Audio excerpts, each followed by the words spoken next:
Here we start. We're starting to run. Well, I'm going to start warming up because it's a kind of a walk run. So,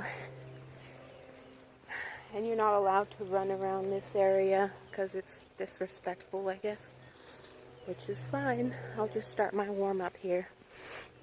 So, I'm going to start running for the Angels, which is something near and dear to my heart. So, because I lost my baby girl 8 years ago on May 6th. So, I'm going to do this to honor her memory. And this is my first 5K. It's a virtual 5K, so running it by myself, but it is a thing near and dear to my heart. And this area too is where they have a Heartstrings Walk to Remember every year in October, which was something I do every year too. So yeah, this is to honor my baby girl, Naomi Esther Knies. I was on the road as a truck driver in Arkansas, Clarksville, Arkansas, when I suddenly had preterm labor, went into labor, had to call 911. They did not have a ambulance available because this is in like this little podunk back road town in Arkansas. And yeah, she was born there. I rode in a police car. They had to get me in a police car over there. And she was born like 15 minutes or so after I got to the hospital. And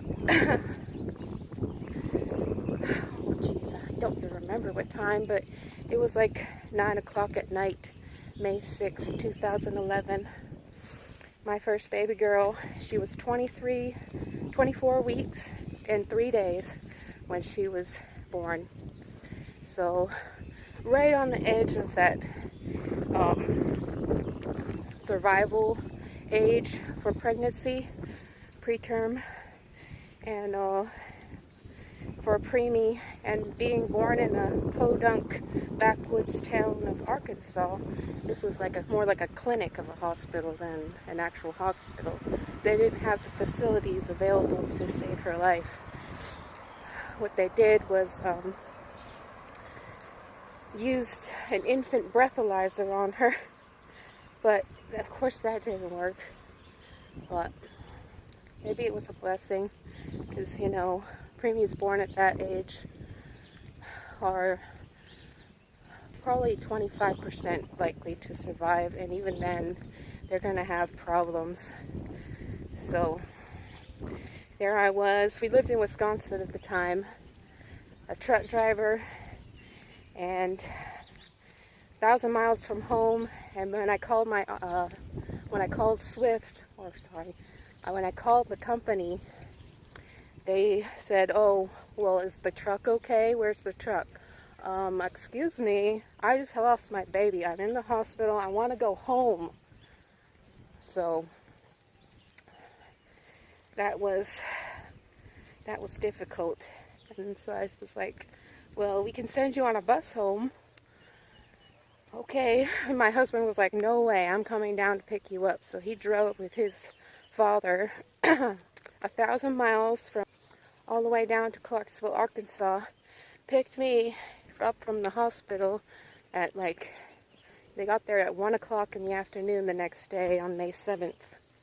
And they discharged me from the hospital, and we went to the funeral home to go get Naomi and in her casket. The funeral home was awesome. They actually donated.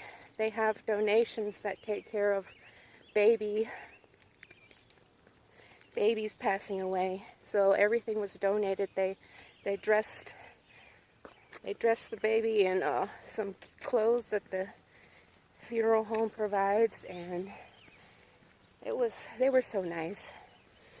But we picked her up, brought her back to Wisconsin. Went to the funeral home there, and they provided for all the services for free, because, you know, it's a baby and you can't really prepare for newborns passing away, and so, you know, that's really hard. So all their services are free and donated by,